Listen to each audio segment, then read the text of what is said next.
Welcome to Colorful Conversations with Katie. From exploring the latest design trends to uncovering strategies for building successful ventures, we dive deeper into the colorful world where aesthetics meet profitability, all while balancing work with life. Whether you're a budding designer or a savvy entrepreneur, this webcast is your go-to source for inspiration, insights, and a dash of lively conversation. Today's guest is Jason Mews.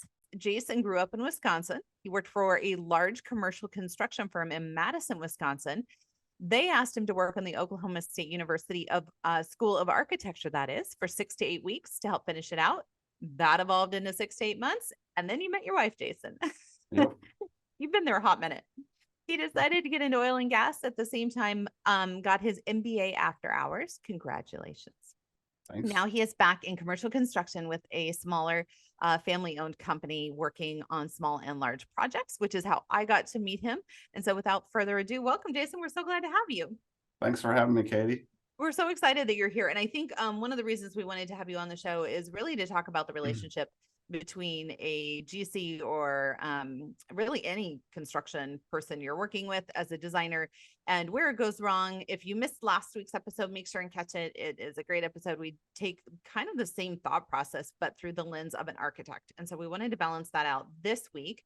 And we'll put the link in the show notes, but we wanted to balance it out with the perspective of your GC, your general contractor. What are they thinking when working with designers that they're like, gosh, I wish I could tell them about this, but I don't want to offend either.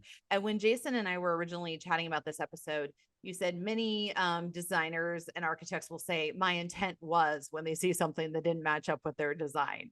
Talk me through your thought process on that and what designers need to know.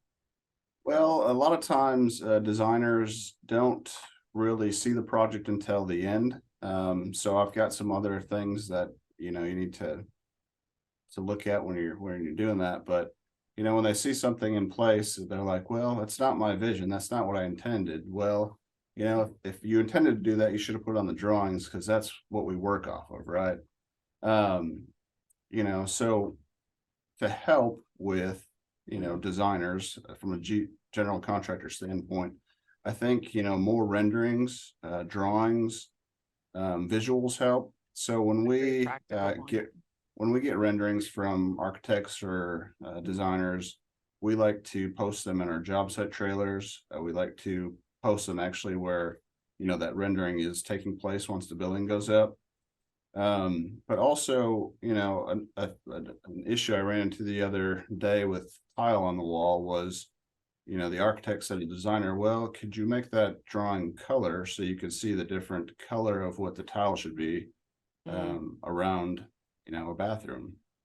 Very intricate design. So, great idea. Most blueprints or drawings are just black and white. So if you can provide some color, provide some renderings to help us out, because in the end, we're all trying to, please the client efficiently. Yeah. So, that's kind of.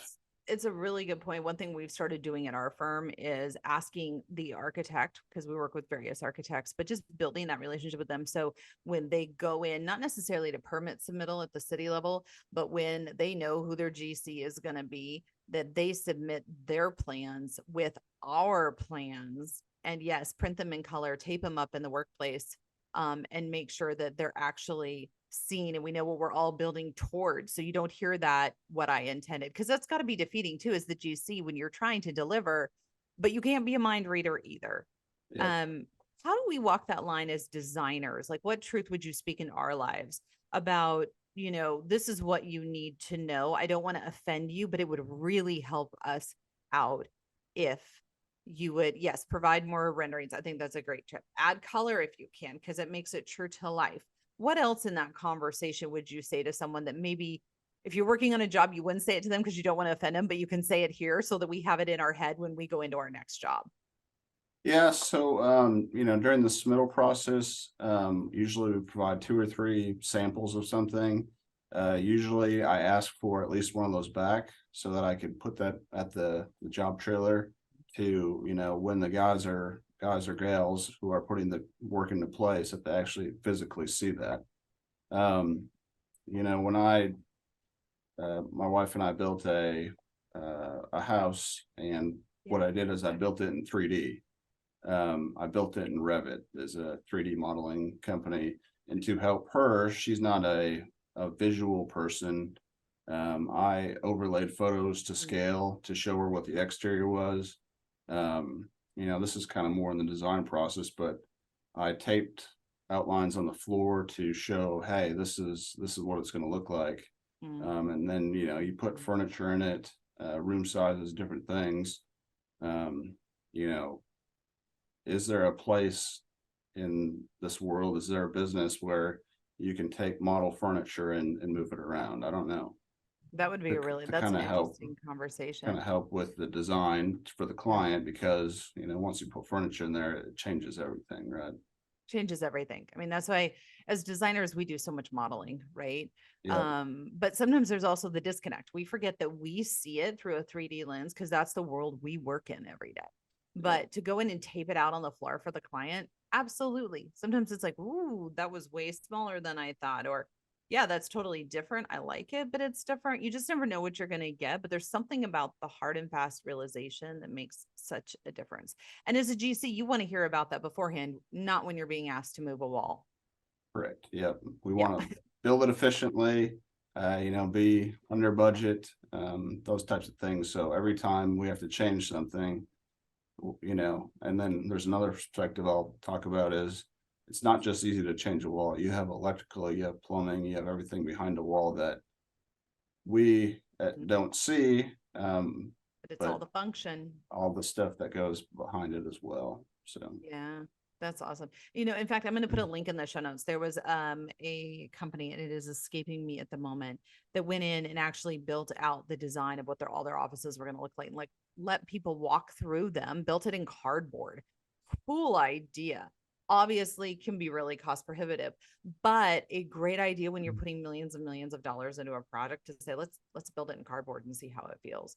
So typically I've had a little bit of hospital experience, but they'll build one of the rooms that are duplicated, 20, 30, 100 times. They'll build that in a warehouse. So, if it's something of that nature and that scale, you want to do a mock-up.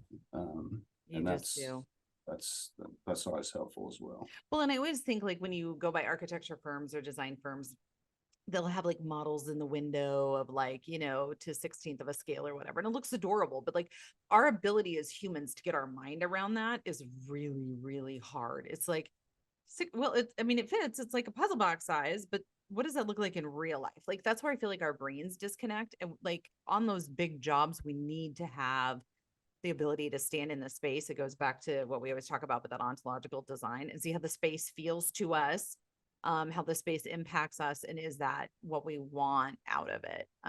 Yeah, very fair point. Talk to me about the cost perspective, because I always love to say as designers, well, we can build the Taj, but we can design the Taj, but can you build the Taj, and can you budget for the Taj? This is something I think that gets lost on a lot of designers. Obviously, we build contingencies in, but what do you wish you could say to designers when it comes to understanding costs, especially after the last year and all the inflation we've seen? A nail is not the cost of a nail in 2022 anymore, right? Yep. So, usually on projects, the finishes like the carpet or the tile are things that are specified as you can only have these. So during the design selection, a designer says, hey, I really want these. But do you know the cost of it? Sometimes do you go back and say, hey, supplier, what is this, like a $5 to $7 carpet, or is this a $10 to $15 tile, or is this a $30 to $40 square foot of tile? What, is that something that I don't know that world as much as you do, but is that something that you talk about? It should be. It absolutely should be a source of the conversation. I think keeping clients apprised of the budget as you go is absolutely critical. And knowing where their starting point is. Budget defines everything, right? Like, are we building a tiny house, or are we building the Taj Mahal? Budget's going to define it all. And I think as good designers, it's our obligation to our clients as we nurture them through our processes that budget is there every step of the way. It's easy to spend other people's money, right? But like, we should be telling them, this is what we're thinking. That's where I feel like as designers, we have a love-hate relationship with Pinterest, right? We know what the client is shooting for, but we're like, oh, I like that too, but we can't afford that today based on your budget. And sometimes I think it's a lot of finessing and saying, we want to get you there. This is what's pragmatic, or let's put the glitter in just the right spot. I know you love that backsplash, so let's spend the money on that because everyone's going to see that.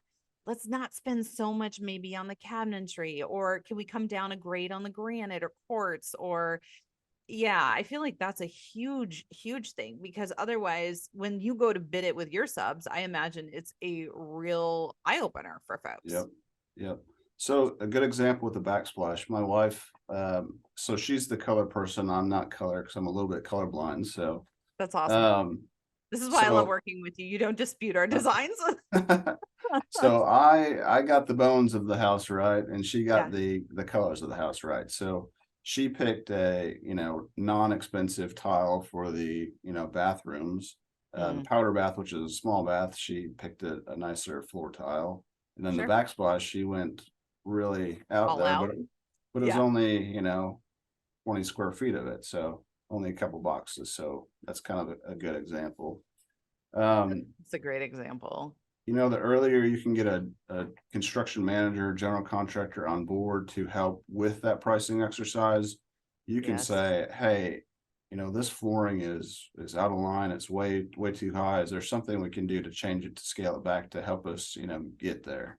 Um, as construction managers, when we're brought on, early on to help with the design, we help make those decisions. Mm, Typically we go through 3, 4 estimates on a project before we actually start bidding things out to, um, the subcontractors. So, You know, helping bringing someone in early, mhm. our job is to know a little bit about everything to Yep. help, define, hey, do you really want to spend that there, or do you want to spend it somewhere else?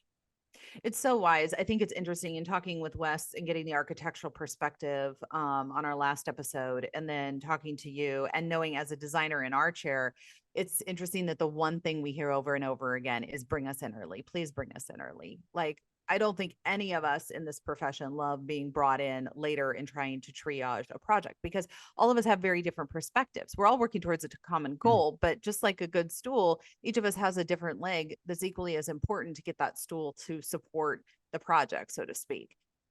Yep. Let me ask you this. What do you think? How it's interesting as designers, we get put in a real predicament sometimes. Sometimes we're working with a client who doesn't have a team and we get to bring on our team. And sometimes they do. If you're a designer working with a brand new GC, new to you GC, what do you think is critical as part of that? As you said, kind of knowing a little bit about everything and being brought into the process. What do you hope a designer says to you when they arrive on your job? Part of our job, or our, role as a designer, an architect, a builder, is to work together to make a client's vision come true, right? Totally. Um, you're the people that, make people want to live there, work there, play there, go to that doctor because they had a good experience. We went to a pediatrician that had a bright, nice office, and we're like, man, this is the best place Mm, around. I want to come here, right? So right. that helps that client be where they want to be. Um, I think working together as that common vision is where we all need to work. You're an expert in your field. I'm an expert in my field. Architects expert in their field. We all need to work together to take the best knowledge and and Mm, and help deliver that for the client, right? agreed. Totally Um, agreed. Well, and we don't always agree. I will say that. I think that's important. I mean, we've worked on jobs where you're like, I don't see that working, or I don't see how that's going to happen. Or it was interesting. We had a situation with a different GC last week on a job where they're like, we can't mount that fixture to ACT or acoustic tile. And I said, well, I think there's got to be a way. Like, we need this fixture mounted. And it was as simple as just picking up the phone and talking them through how we were going to load bear that fixture. And sometimes I think it just comes back to that relationship and remembering what the common goal is. This is what the client requested. How can we both work together? I respect that you have a load bearing problem over here that we have to figure out. I also have a client over here that's expecting to have this fixture hung. So how do we get there together to make that happen? And remembering that goal. I think also just not having ego about it. It can be hard for all of us to set that aside, but letting go of that is so critical. I feel like because each of us are a critical piece of the puzzle. If somebody brings that ego to the table, the puzzle begins to crumble. Yeah, we all need to rely on each other to help, get the project done, right? Yeah, well said. I want to go back to what you were saying about cost perspective. You had a great example to share about porches, and I want to hear about that. So when we were building our house, we were looking at just regular wood deck versus Trex deck. We're like, let's go use Trex because it's going to last longer. I'm going to have to stain the other wood deck every Totally. 3 years, let's say, and by the third staining, it already paid for itself. Right. Well, this was during the pandemic, and Trex was high as much as other things. And I asked the builder, "Hey, can we just do this in concrete?" Like, what? So, well, it may be cheaper just to do it in concrete, right? Sure. So let's make a whole concrete porch instead of trying to build this with wooden Trex.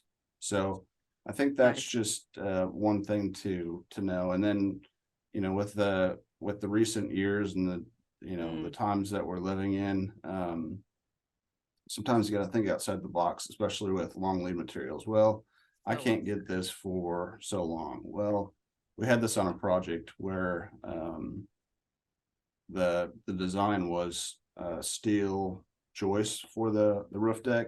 Yeah. I said, well, they're building all these warehouses. I think it's not a big building. Can we change it to steel beams? Otherwise, we're going to be waiting 4 or 5 months. And it came true. Time is money, not only for construction, but also for clients wanting to, earn revenue on their buildings. Great examples. Absolutely. The last thing I'll say on kind of the cost perspective is, you can do alternates. A lot of projects have, bid this as an alternate. So let's say I want this specific flooring, but as my second choice, I will allow this flooring. Well, let's say if the whole project comes in and you have extra money, you can go to that nicer flooring potentially. So, keeping your options open up front is also a good idea.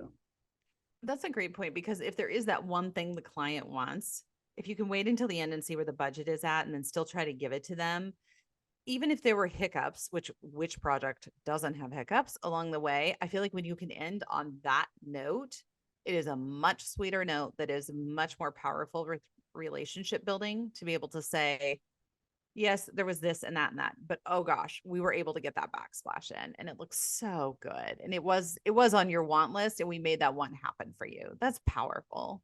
And, a lot of people who build are doing this maybe 1 or 2 times in their life, right? Totally. A lot of owners are, hey, I need this new building.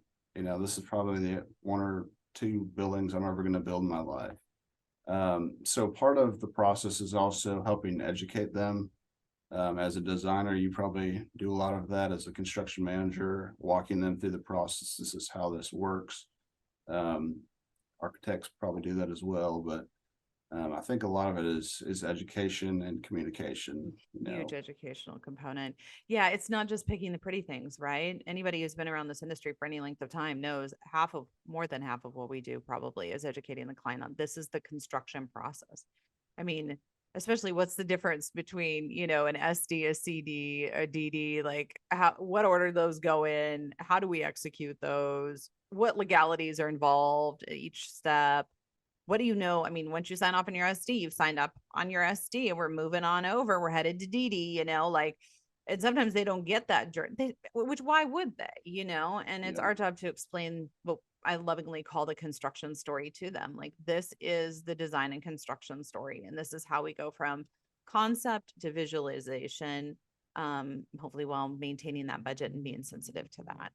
I want to jump to field coordination. Once we're underway, we have that design and we've gotten through everything and we're now in the thick of it, as I like to say, because this is where it usually falls apart. between GCs and designers. Everything's fun on paper, right? But then when we get into the field, it's really figuring that out.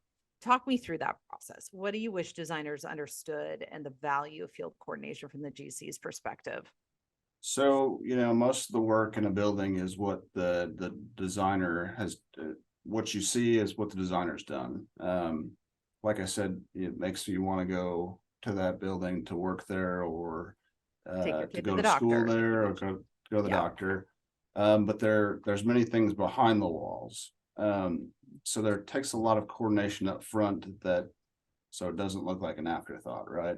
Yep. So that's working with you all. Like I said, let's model where these walls go. Let's lay out the furniture. Because if you want to move that wall, it's also moving the plumbing. It's also moving the electrical. It may be a load bearing wall. It may be a firewall. So you want to do all of that coordination up front. Even, furniture, if you're putting cubicles out in an office space, How you how run do an you electrical? how do you get electrical to it? Do you Yep. want a pole that comes down from the ceiling, or do you want it to feed up from underneath the floor?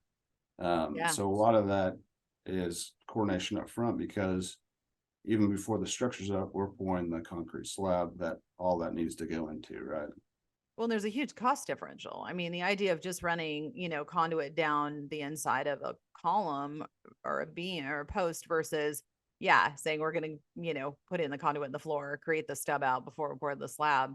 And what's interesting is there's not that much if you've planned for it in advance, right? Like it's not that much to be able to put the conduit into the slab, but you got to think about that before. Otherwise, we're in there with a jackhammering out the floor because, oh my gosh, we forgot a floor plug. Like that's the worst situation you ever want to be in, right?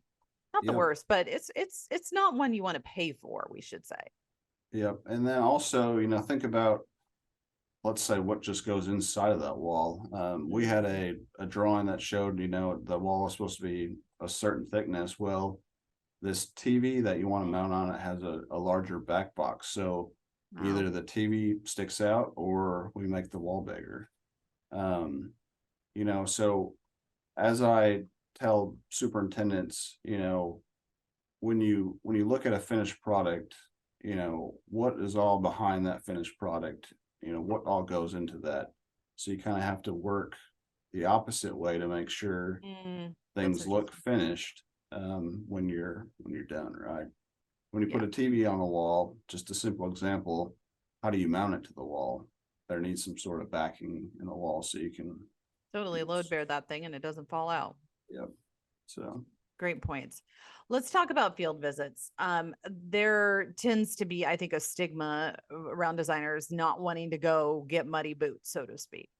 I think you can earn more street cred as a designer putting on a hard hat, a safety vest, and a good pair of steel toes boots than that'll buy you street cred any day of the week on any job site. It's so important to get out there and see what's going on. What is it looking like? And it allows and it opens up the conversation with your GC to say, yeah, maybe it doesn't look like how I envisioned. And that's, however we got here, we're here, but let's catch it early, right? What else do we need to know about those site visits? yeah, so I think it's all really good for people to actually see the work put in place. There's a scheduling concept in construction called the last planner. Why do they call it the last planner? Is what everyone says. Well, those are the last people that are actually putting the work in place, right? Yep. So, you have to somehow communicate as a designer to the person actually installing the tile, the bullnose, the schluter on it, the paint texture. How do you want that to look, right? So Absolutely. it's not you putting that in place, right? Right. It's someone else. So, it's good to come out and, look to see how that actually works. You may draw something on paper, but it may not be practical, right? So I think it's always good to come out throughout the project. Typically we see designers at the end, just that punch list. Well, I think By it's then good. it's too late, folks. The ship It's has sailed. too late. The owner wants to move in. And Yeah.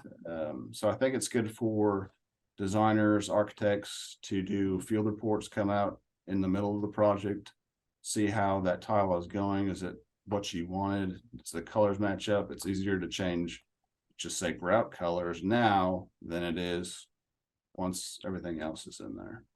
Well, and even sticking with that example of tile, it's so much easier. Let's say we specify a super thin grout line. Well, the manufacturer of the tile says it's going to be a 3/8, right? Like that's going to be the bare minimum. So of course the installer, the sub's going to do what the manufacturer required because then they're protected, right? As a designer, we arrive on the job and we're like, but that's not what I put in the plans. If you're out there and you can see the sub and you can see him getting ready and say, oh yeah, he's laid the tile, he's got all of his, pieces in to prepare for grout, that's a lot thicker than I was intending that to be. And then you can say, and he can say, well, the manufacturer said you can have that conversation before the grout gets put down, because especially if you're using an epoxy, oh my gosh, you're not getting that out anytime soon. And so to be able to have that conversation on the front end is truly invaluable. And so we also, not just as the the floor is laid and you're about to grout it. Yep. What we like to do in construction are called pre-construction meetings, pre-con meetings. So before a Absolutely. certain trade starts, we meet with the architect or the engineer, the designer, and say, here is what we're going to do. And you say, well, did you make sure you looked at this detail? Or, hey, I wanted really thin grout lines. I know the manufacturer doesn't that. Let's write an RFI. I'll say, hey, I'll take credit for this one if it doesn't work out or something, right? Right. I think after work is put in place, it's a lot tougher to change something. So looking at it up front, just like you're designing the building, let's do it before it gets in place. It's so invaluable. The projects that make me the most nervous is when I don't know who all the players are and not all the players are at the table out of the gate. Those two variables give me incredible heart murmurs because we don't have a rapport and a relationship with them before something does go wrong. And something goes wrong on every project. If you only had one thing go wrong, I consider that a huge win, right? Like stuff comes up. We're building in 3-dimensional space with gravity, load bearing, and all the other variables. But to sit at the table and say, hey, like, I know you, we've chatted, we have a relationship. How do we work through this jointly is so Yep. different than coming in and saying, like, it turns into finger pointing. I feel like when you don't have that, it's like, well, the designer said, well, the GC said. It's really easy for it to digress really quick. And of course, that's at the expense of the project. Yep. Yep. This is great feedback. Anything else we're missing, Jason, that you wish you could speak truth into a designer's life about? So I always say light fixture colors and furniture can change everything, right? So That's typically our when world. walls are painted, the actual light fixtures are not on. Light fixtures have different colors. I when we repainted or when we bought a house, we were gonna have to repaint the whole thing. But I said, hey, let's just change light Light bulbs, bulbs. and it Yeah, made that's a a great trick. difference. So I Yeah. spent a couple $100 instead of a couple $1,000, and it makes a difference. Even Yeah. we had an owner walk through a building. She's like, I don't like that paint color. I said, well, let's turn on the lights in one of the rooms, and it made the whole difference. And Huge difference. it all worked out. That's awesome. And then furniture will make a project. You don't see the final end game, right, until all the furniture's in.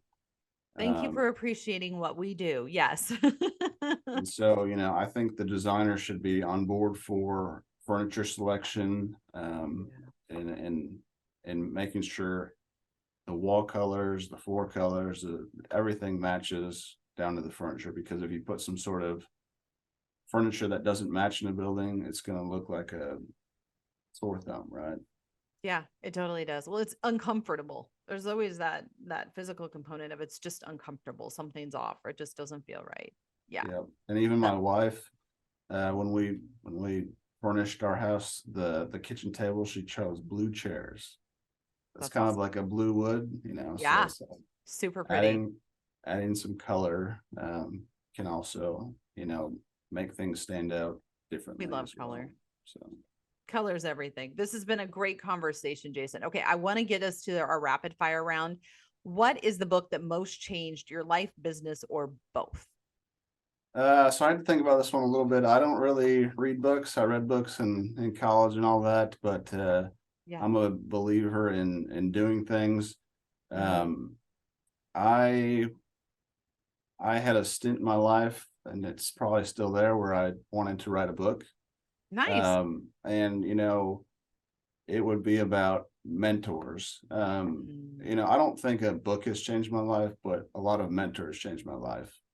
I want to go to school to be an architect, and one of my teachers in high school or before that said, "Hey, so did I. I was going to be an architect. I was going to be on the seventh floor of one building, drawing floor plan or window details for the next building over Mm. for a couple of years before I could actually, um, you know, actually design a building." Um, Yeah. Another mentor, this was a long time ago, but he said, "Hey, let's do a technology communications lab so we can help teach students of newer technology." This was a long time Mm. ago. Interesting. But a lot of people, you don't realize they're mentors until they're out of your life, or you didn't know that what they've done has changed your life. So I think you always have to appreciate your mentors, try to be mentors to other people so Agreed. that you can help them steer their life in a direction that maybe you didn't think. So Love it. What advice would you give to your 20-year-old self? um so these are really good questions, but they invoke a lot of thought that you have to put in. That's all right. So be more entrepreneurial, right? Mm. um Hustle. I didn't When I was Mm. 20 years old, I don't think this term side hustle was something, but a side hustle can turn into a career, right? And Totally. it's something that you love to do, be passionate about. It can create a legacy for your family that you can pass on. Construction businesses are a lot of family companies, Mm. smaller companies, and if you can maybe start a business, you can pass that legacy on and say, you know, hey, this is something that we started. The company I work for is over 100 years old, right? Awesome. And they pass that legacy on. So, what can you do? Start early, just like investing. The more you start early, once you see your 401k in 10 years, you'll be like, wow, I didn't know that I could do that. I couldn't agree more. And then, always live life while you can, because you never know what the next day Yeah. can bring. So Yeah. live it up. I'm still there with you. No, that's in fact what really led me to build this firm is the idea that someday my daughters can take it over or we can sell it, but it gives them an option if they want it to come on and do some pretty cool things, changing people's spaces. And how Um, cool would it be to work with your mom or dad, right? ah, I think it's my dream. We'll see if it's theirs. The Yep. jury's still out. But Yep. no, I think it's so true. And to take something that you love that may be a hobby or a jobby, as I like to call it, but developing it into something that can support and pay your bills and change other people's lives, that is so powerful. That is the why to what I do. Um, but that's also the why to a lot of the people we coach is taking it to the next level and just Yep. saying, how do I take a passion and turn it into something that actually pays the bills and can live where I can live my dream life or my best life now? Because to your point, we don't know what's in store for tomorrow. Yep. That's great. And then Yep. what's your best time management hack? Keep a clean desk, right? Oh, So we haven't had that one before. Tell me more. every people that come in my office are like, "Are you moving out or what?" It's like, no, I There. just like to keep a clean desk, right? The more stuff you have in front of you, it gets cluttered. Yep. Um, and keeping a clean desk is not just stuffing papers in a Folder inside somewhere your that might folder or never be something. unearthed. Yeah. Keep things that you need to work on your desk, Yeah. but make sure you get it off your desk. But also recognize that for the end of a project or the end of a task, it might need to go to someone else, right? So Mhm. prioritize getting that off your desk to the next person before, something that can wait until later. So let's say, hey, I need this reviewed. My coworker needs to review it and get it back to me. Well, we don't know what's on their plate. Let's get it off my plate, get it on their plate, so that when it comes back, I can do it efficiently. So, You have the space for keeping it. a clean desk, try to keep a clean inbox, getting things off your plate, so you can move on to the next thing. Love it. Great tips. All right, guys, that's a wrap. Thank you for joining us for another insightful episode of Colorful Conversations with Katie. I hope you've enjoyed our discussion today and found valuable insights to help you thrive in your design business and life as we merge them here. To all of our listeners, thank you for joining us on this journey of learning and growth. Your enthusiasm and dedication to honing your business skills as design professionals, it inspires me to keep bringing you valuable content. So remember to subscribe to our podcast so you never miss an episode. And if you have any questions or topics you'd like me to cover in the future, please reach out and let me know. I want to make sure we're getting that valuable content to you. If you would like one-on-one time with me, I would love to discuss your firm and plan intentional steps for your growth, your success, and living the life that you want. You can book or call with me on our website at www.colorworks.coach.